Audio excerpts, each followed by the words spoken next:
Irmãos, Evangelho de Lucas, capítulo 2, versículos de 1 a 20.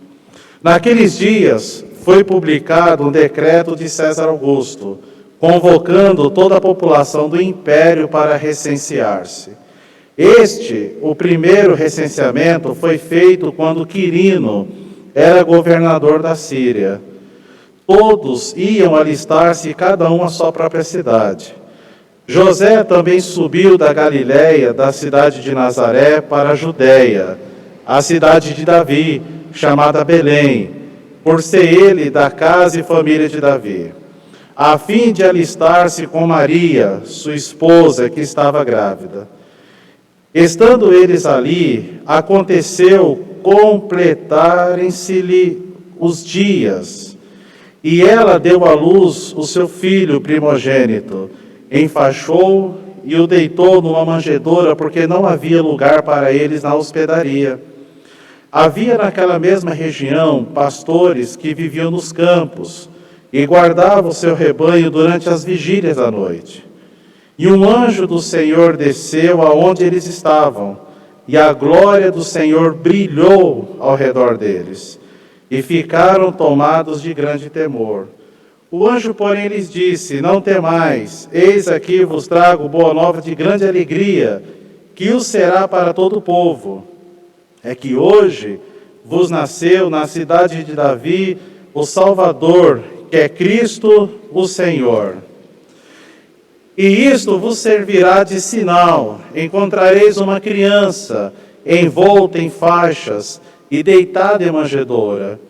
E subitamente apareceu com um anjo uma multidão da milícia celestial, louvando a Deus e dizendo: glória a Deus nas maiores alturas, e paz na terra entre os homens a quem Ele quer bem. E, ausentando-se deles os anjos para o céu, diziam os pastores uns aos outros: vamos até Belém e vejamos os acontecimentos que o Senhor nos deu a conhecer.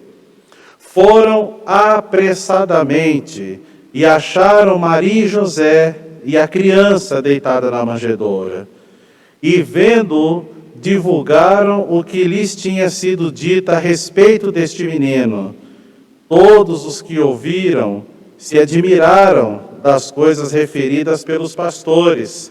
Maria, porém, guardava todas estas palavras, meditando-as no coração. Voltaram então os pastores, glorificando e louvando a Deus por tudo que tinham ouvido e visto, como lhes fora anunciado. Amém. Vamos fechar nossos olhos? Vamos ter mais uma oração, pedindo que o Senhor fale com cada um de nós.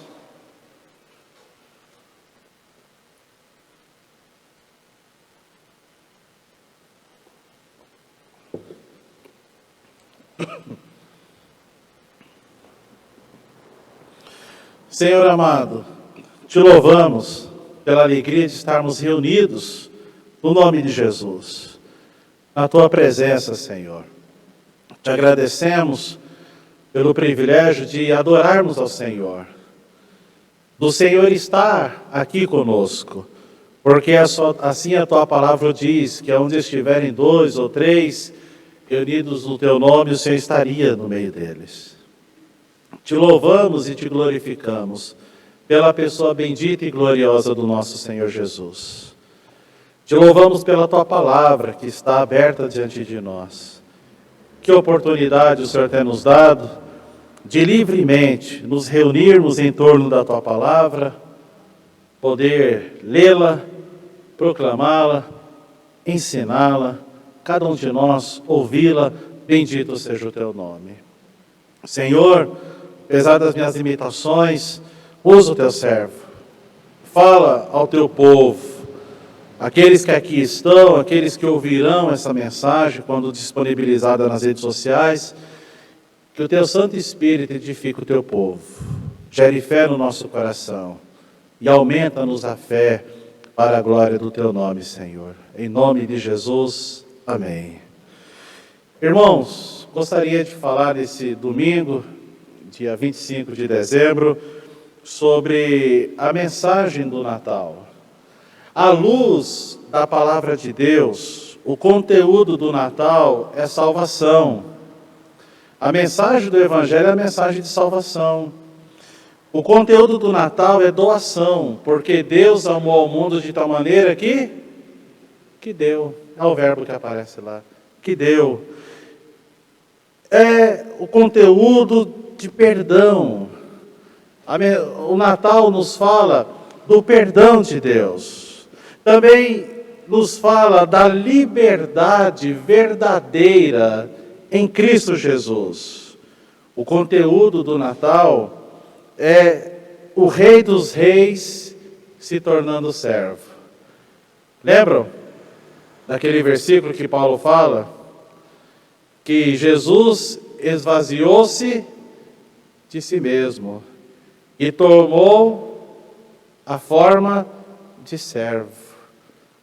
O conteúdo do Natal é o Deus unigênito tornando-se homem. E o Verbo se fez carne e habitou entre nós. E vimos a sua glória, glória como do unigênito do Pai, cheio de graça e de verdade. Portanto, queridos, os holofotes devem ser voltados para a pessoa de Jesus Cristo, pois Ele é o conteúdo do Natal. Quando analisamos a forma com que as pessoas vivem nesta época do ano, o que elas valorizam, aquilo que elas correm atrás, podemos facilmente chegar à conclusão que precisamos cristianizar o Natal. Sabe por quê? Porque o Natal sem Jesus é meramente mais uma festa. O Natal sem Jesus é apenas uma fantasia. Uma fantasia. O Natal sem Jesus é um mercantilismo vazio. Vazio. Então precisamos cristianizar o Natal. Porque o Natal nos fala do nascimento do Senhor Jesus Cristo. E o nascimento de Jesus significa que Deus se revelou à humanidade. Ninguém jamais viu a Deus. Mas o Deus unigênito que está no seio do Pai, este o revelou. O nascimento de Jesus significa que Deus cumpre as suas promessas.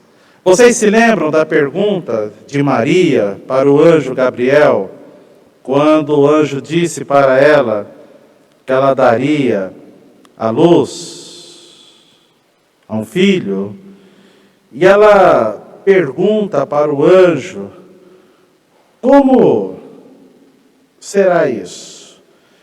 E aí o anjo diz para ela no versículo 37 do capítulo 1. Volta uma página ali na sua Bíblia. O anjo responde: porque para Deus não haverá impossíveis em todas as suas promessas. A profecia dizia que uma virgem conceberia e daria à luz um filho. E esta virgem pergunta para o anjo: como será isso? Então o nascimento de Jesus significa que Deus cumpre as suas promessas. O nascimento de Jesus significa que Deus é justo e amoroso, porque Ele enviou o seu Filho Jesus como prova do seu amor, e Cristo, mediante a sua vida, as suas obras, o seu sacrifício, cumpriu a justiça de Deus. O nascimento de Jesus significa que Deus se importa conosco, porque é nesse âmbito do anúncio do nascimento de Jesus que o anjo disse que o nome de Jesus seria Emanuel, o Deus conosco.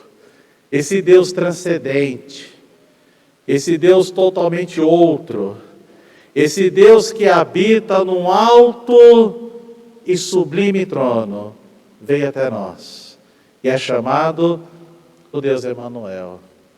O Emanuel, o Deus conosco. Voltando ao tema, Então eu gostaria, irmãos, de baseado nesse texto aqui que lemos, a falar sobre a mensagem do Natal. E vamos ao tema então, e ao texto. A mensagem do Natal é uma mensagem de luz. Veja o verso 9. E um anjo do Senhor desceu aonde eles estavam, e a glória do Senhor brilhou ao redor deles, e ficaram tomados de grande temor. Na liturgia, nosso irmão presbítero Lauro leu aquela profecia messiânica lá de Lucas, de Isaías, capítulo 9, melhor dizendo, versículos 1 e 2, que diz: mas para a terra que estava aflita, não continuará a obscuridade. Deus, nos primeiros tempos, tornou desprezível a terra de Zebulon e a terra de Naftali.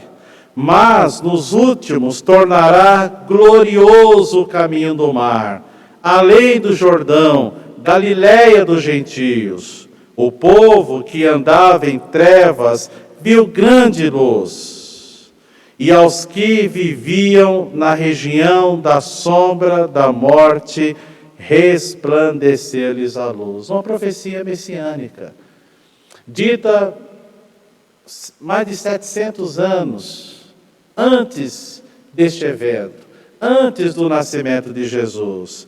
E se você ainda olhar no texto, que a tua Bíblia está aberta, veja o verso 32, quando alguns dias depois, José e Maria, ou Maria e José, levam o menino Jesus para o templo, para a circuncisão. Diz que eles encontram dois personagens lá. Encontram um Simeão, um homem chamado Simeão, alguém que foi dito por parte de Deus que não morreria sem antes ver a redenção de Israel. E uma profetisa, uma senhora, viúva, de 84 anos. Mas é curioso o que Simeão fala. Vejam no verso, a partir do verso 28. Simeão o tomou nos braços e louvou a Deus, dizendo: agora, Senhor, podes despedir em paz o teu servo, segundo a tua palavra, porque os meus olhos já viram a tua salvação, a qual preparaste diante de todos os povos. Leia comigo, vamos lá? Luz para a revelação aos gentios e para a glória do teu povo de Israel. Veja bem, irmãos, Jesus é a luz do mundo. Quando o apóstolo João escreve o seu evangelho, e ele afirma a divindade de Jesus, dizendo que no princípio era o verbo estava com Deus, e o verbo era Deus. Ele estava no princípio com Deus, e todas as coisas foram feitas por intermédio dele, e sem ele nada do que foi feito se fez. Ele afirma que Jesus é a luz, a verdadeira luz, que alumia a todo homem que vem ao mundo.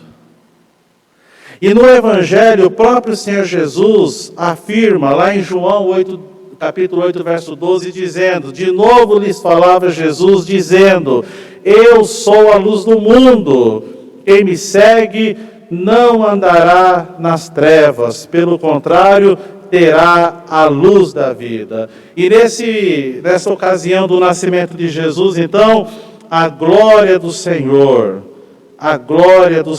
brilhou, nos lembrando que Deus é luz, Cristo é luz. E quando nós anunciamos a mensagem do Evangelho, anunciamos a mensagem da luz. William Hendrickson diz que somente Jesus é a verdadeira luz do mundo, porque é apenas por meio dele que os gloriosos atributos de Deus brilham de modo mais resplandecente no meio do mundo. Jesus é a luz que brilha no meio da humanidade pecadora e merecedora do juízo de Deus. Ele é a única luz que de fato pode iluminar aqueles que estão em trevas espirituais. Jesus é a luz que revela a salvação eterna aos pecadores que são feitos filhos de Deus. Então, quando estamos anunciando a mensagem do Natal, estamos anunciando aquele que afirmou ser a luz do mundo. E o apóstolo João, na sua primeira epístola, no capítulo 1, versos 5 a 7, diz: Ora, a mensagem que da parte dele temos ouvido e vos anunciamos é esta, que Deus é luz, e não há nele treva nenhuma. Se dissermos que mantemos comunhão com Ele e andarmos nas trevas, mentimos e não praticamos a verdade. Se, porém, andarmos na luz, como Ele está na luz, mantemos comunhão uns com os outros, e o sangue de Jesus, seu Filho, nos purifica de todo pecado. Jesus é a luz verdadeira. Deus é luz. E por causa de Cristo, andamos na luz. A Bíblia diz que o caminho do homem, o homem que não conhece a Deus, o caminho dele é tão escuro que ele nem sabe no que tropeça. Mas Jesus resplandeceu a luz, como a profecia dizia, e trouxe luz aos que jaziam em trevas, no vale da sombra da morte. Mas voltando para o texto vai nos dizer que a mensagem do Natal é uma mensagem de alegria. Veja o verso 10. Vamos ler juntos? O anjo, porém, lhes disse: Não temais, eis que vos trago boa nova de grande alegria, que o será para todo o povo. Se alegraram ontem e hoje com a família? Coisa boa, estarmos juntos. A mãe que tem os filhos perto, que moram longe, né? Mensagem do Natal, irmãos, é uma mensagem de alegria. Veja bem, a Bíblia associa a alegria à presença de Deus.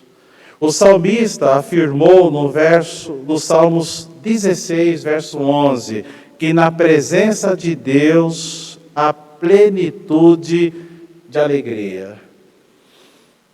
Deus está interessado, afirmou o apóstolo João, que a nossa alegria seja completa. Você já pensou nisso? Alegria completa? Por 3 vezes, João vai falar sobre isso. 2 delas citando o Senhor Jesus. Lá em João capítulo 15, 11, ele registrou o Senhor Jesus dizendo: Tenho-vos dito isso para que a minha alegria permaneça em vós e a vossa alegria seja completa. No capítulo seguinte, no capítulo 16, verso 24, ele registra essas palavras de Jesus: Até agora, nada tendes pedido em meu nome.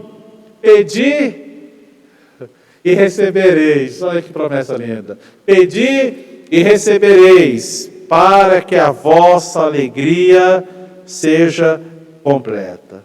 E parece que essa expressão, alegria completa, empolgou João, que quando ele escreve a sua primeira epístola, ainda no capítulo 1, nos versículos 3 e 4, ele diz: O que temos visto e ouvido, anunciamos também a vós outros, para que vós, igualmente, mantenhais comunhão conosco.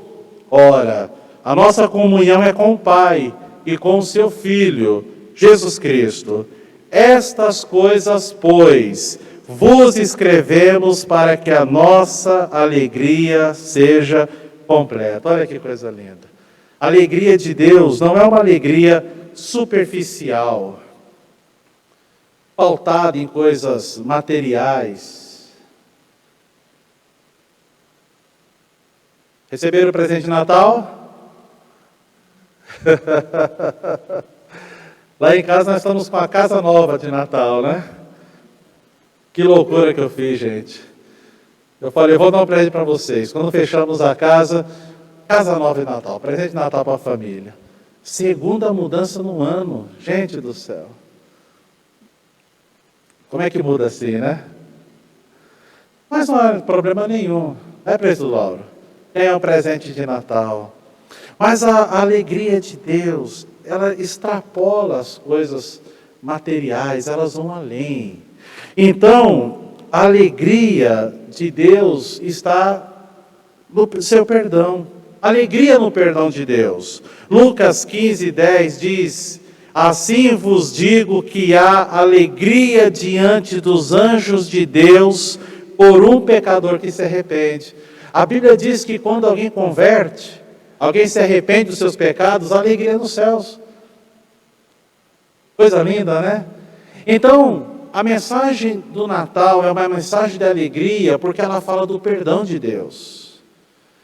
Alegria, irmãos, na restauração. Jesus veio para restaurar a comunhão com Deus que fora perdido lá no Jardim do Éden. Todos nós andávamos desgarrados. Cada um se desviava pelo seu próprio caminho. Mas em Jesus, a comunhão com Deus é restaurada. Aquela imagem e semelhança de Deus, com a qual nós somos criados, ela ficou desfigurada pelo pecado. De forma que você olha para um mentiroso e você não consegue enxergar a glória de Deus nele. Consegue? Há pessoas que ficam estigmatizadas pela mentira, não é assim? Você olha para uma pessoa entregue ao vício, você consegue identificar a glória de Deus nessa pessoa? Não. E num adúltero? E num assassino? Então a imagem e semelhança de Deus com a qual nós somos criados, ela ficou distorcida, desfigurada pelo pecado. E em Cristo Jesus ela está sendo restaurada.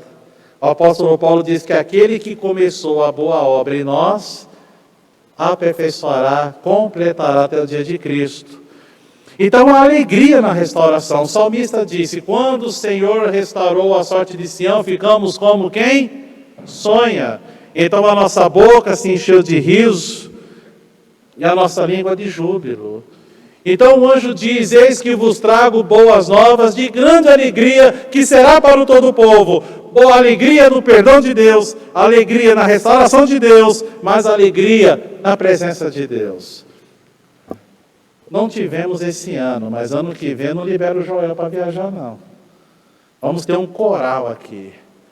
Mas acredita, irmãos, quem já assistiu cantata de Natal? Já? Já assisti tantas coisas lindas, né? Mas eu acredito que nenhuma delas se compara a esse versículo 13. Dá uma olhadinha no versículo 13. E subitamente apareceu com um anjo uma multidão da milícia celestial, louvando a Deus, dizendo: glória a Deus nas maiores alturas, paz na terra entre os homens a quem Ele quer bem. Jesus é o Emanuel, é o Deus conosco. Então, a mensagem do Natal é uma mensagem de luz, é uma mensagem de alegria, mas também é uma mensagem de paz. Vamos ler juntos o verso 14, vamos lá?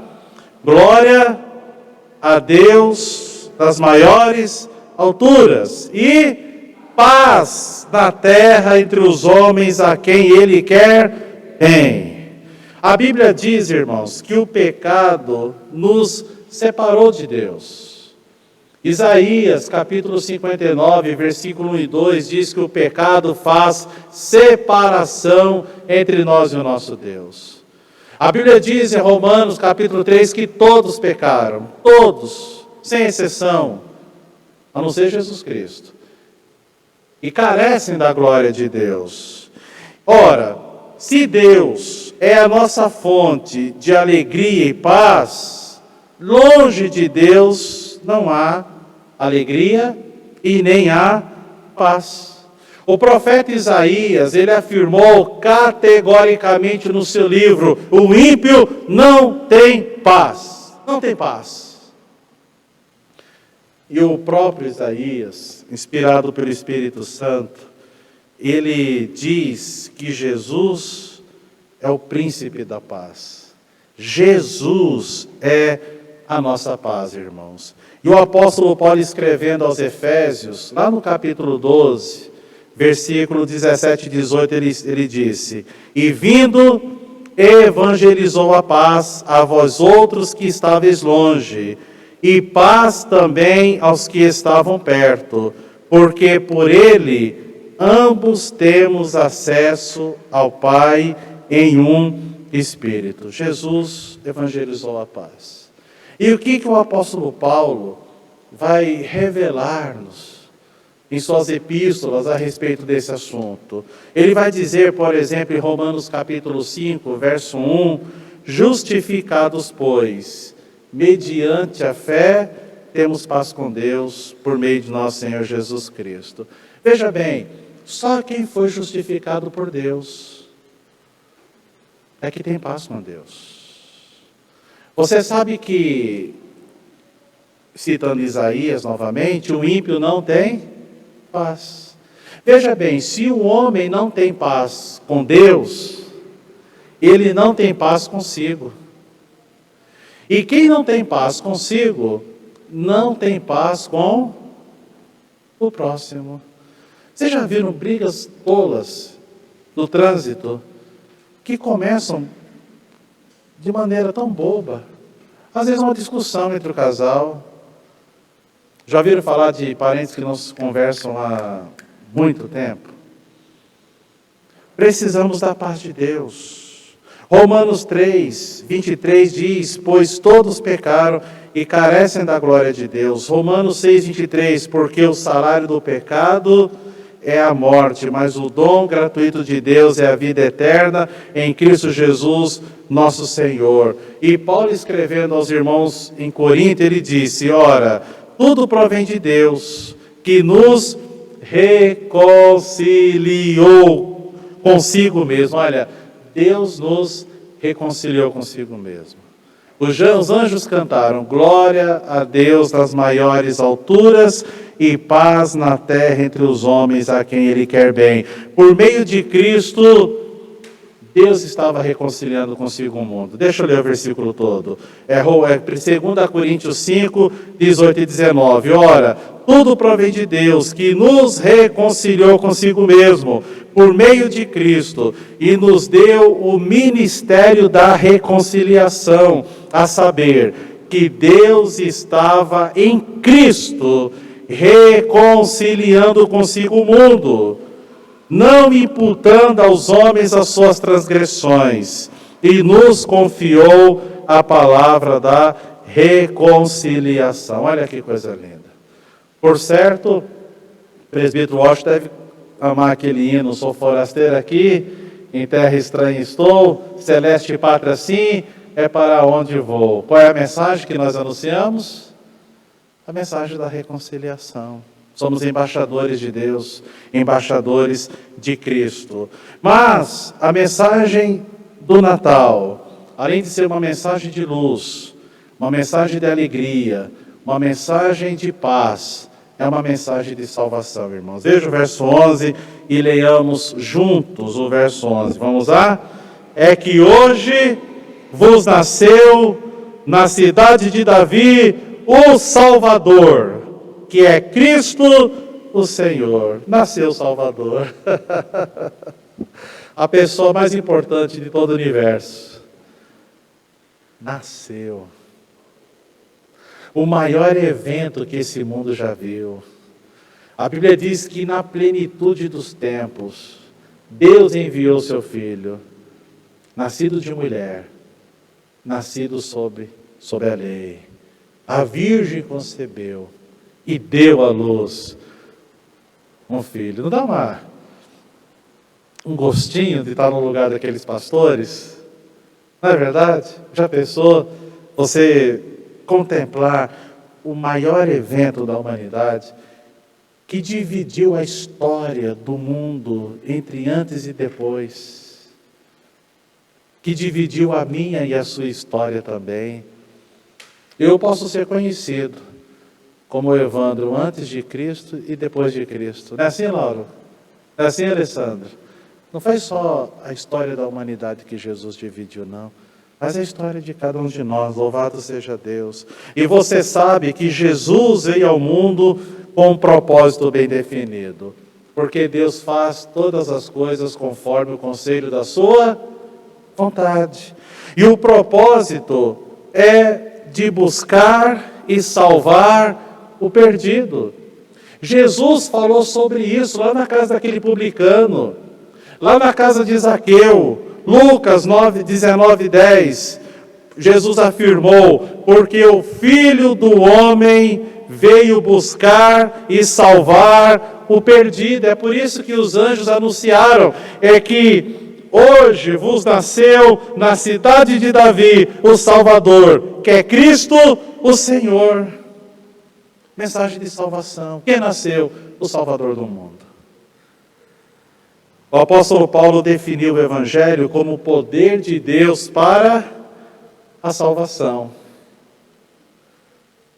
Você já teve vergonha de falar do Evangelho? Quando eu era novo convertido, irmãos, eu fiquei constrangido. Me vi numa situação e fiquei constrangido. Chorei igual uma criança quando eu cheguei em casa. E falei para Deus: Deus, nunca mais eu vou me envergonhar diante dos homens. Nunca mais deixarei de falar do Evangelho diante dos homens. Que o Senhor me dê intrepidez. Que o Senhor me dê graça. Que o Senhor me dê unção. E Paulo disse: não me envergonho do Evangelho, porque é o poder de Deus para a salvação de todo aquele que crê. Primeiro do judeu e também do grego. Que coisa maravilhosa. O que é o Evangelho, irmãos? Poder de Deus para a salvação. E precisamos, quando anunciamos a mensagem do Natal, estamos anunciando a mensagem de salvação. Veja o que o anjo disse a José. Não desmarca aí o texto que nós estamos lendo, mas é um texto que também fala do nascimento de Jesus, ou da concepção. Veja lá Mateus capítulo 1, por favor. Mateus capítulo 1, versículo 21. Lembram que Maria estava noiva dele e ele descobriu que ela estava grávida, ele sendo um homem justo, não querendo infamar, resolveu deixá-lo o quê? Secretamente. E aí o anjo vai falar com ele. E o anjo diz para ele, veja o verso 21. Verso 20. Enquanto ponderava nessas coisas, eis que lhe apareceu em sonho um anjo do Senhor, dizendo: José, filho de Davi, não temas receber Maria, sua mulher, porque o que nela foi gerado é do Espírito Santo. Leia comigo agora, vamos lá? Ela dará à luz um filho e lhe porás o nome de Jesus, porque ele salvará o seu povo dos pecados deles. Jesus é o Salvador. Portanto, a mensagem do Natal é uma mensagem de salvação. Jesus salvará o seu povo dos pecados deles. Veja bem, Jesus nos salva primeiro da escravidão do pecado. Jesus afirmou: se o Filho vos libertar, verdadeiramente sereis livres. Queridos, o pecado, diz o autor de Hebreus, que amarra e escraviza um homem. Pessoas que são escravas de nicotina, pessoas que são escravas da mentira, não conseguem falar a verdade, pessoas que são escravas de sites na internet. Pecado escraviza, mas Jesus liberta. Jesus nos salva da culpa do pecado. Veja bem, irmãos, não há pecado que Ele não perdoe. Não há erro que Ele não repare. Não há caminho torto que Ele não endireite. cantamos para as nossas crianças, havia um homenzinho torto, morava numa casinha torta, seu caminho era torto, sua vida era torta, mas Jesus conserta, louvado seja Deus. A Bíblia diz que Ele nos justificou. Esse conceito de justificação é maravilhoso. Ele não apenas nos perdoou, Ele nos justificou. A Bíblia diz que Ele morreu para a remissão dos nossos pecados e Ele ressuscitou para a nossa justificação. Por isso que Paulo escreveu, justificados, pois, pela fé, temos paz com Deus. E Ele nos salva da condenação do pecado. O apóstolo Paulo, escrevendo aos Romanos, afirmou no capítulo 8, versículo 1, agora, pois, já nenhuma condenação há para os que estão em Cristo Jesus. Olha que coisa linda. Somos a comunidade dos redimidos. Somos a comunidade dos justificados. Ninguém tem o direito de chegar aqui e falar, você fez isso, porque já fomos justificados. Não há nenhuma condenação para nós. Louvado seja Deus. Louvado seja Deus. Veja bem, irmãos, João 3,16, 16 a 18 diz assim, porque Deus amou ao mundo de tal maneira, que deu seu Filho unigênito, para que todo que nele crê não pereça, mas tenha vida eterna. Porquanto Deus enviou seu Filho ao mundo, não para que julgasse o mundo, mas para que o mundo fosse o quê? Salvo por ele. Quem nele crê não é julgado. O que não crê já está julgado, porquanto não crê no nome do unigênito Filho de Deus. Queridos, eu gostaria de concluir lembrando a vocês que, quando essa mensagem foi proclamada, os céus se cobriram de anjos. O que é que diz o texto lá? Apareceu quantos anjos? Uma multidão da milícia celestial. Os céus se cobriram de anjos, que cantaram, glória a Deus nas maiores alturas e paz na terra entre os homens a quem Ele quer bem. Veja bem, irmãos, o verdadeiro Natal traz glória a Deus nos céus e promove a paz na terra entre os homens. Natal é a boa nova de grande alegria, não apenas para a igreja presbiteriana da Capela, mas para todo o povo. Por isso, precisamos proclamar. Prossigamos, irmãos, em celebrar o nascimento do nosso glorioso Senhor Jesus Cristo. Ah, mas não foi dia 25 de dezembro. Mas que bom que no calendário tem essa data. Porque eu gosto do Natal. Eu gosto dessa data. Porque como evangelista eu posso dizer a vocês que é uma época propícia para você anunciar o Evangelho. As pessoas estão mais sensíveis. As pessoas estão mais abertas. É impressionante. Então, queridos, o que essa mensagem deve produzir em vocês e em mim? Primeiro, a semelhança de Maria. Medite na mensagem do Natal. Veja o verso 19. Maria, quando os anjos falaram que eles tinham visto, Maria, porém, guardava todas essas palavras, meditando-as no coração. Não deixe que ninguém tire isso de você, não. Tá certo? Não permita que circunstâncias, pessoas, lutas, problemas, tire essa mensagem gloriosa do seu coração. Antes, medite nela. Segundo, adore a Deus pela mensagem do Natal. Veja o verso 20. Voltaram então os pastores fazendo o que, irmãos? Glorificando e louvando a Deus. Medite, adore e proclame a mensagem do Natal. Veja o verso 16. Foram apressadamente e acharam Maria e José e a criança deitada na manjedoura. E vendo, qual é o verbo que aparece aí? Divulgaram o que lhes tinha sido dito a respeito deste menino. Proclame a mensagem do Natal. Que Deus nos abençoe.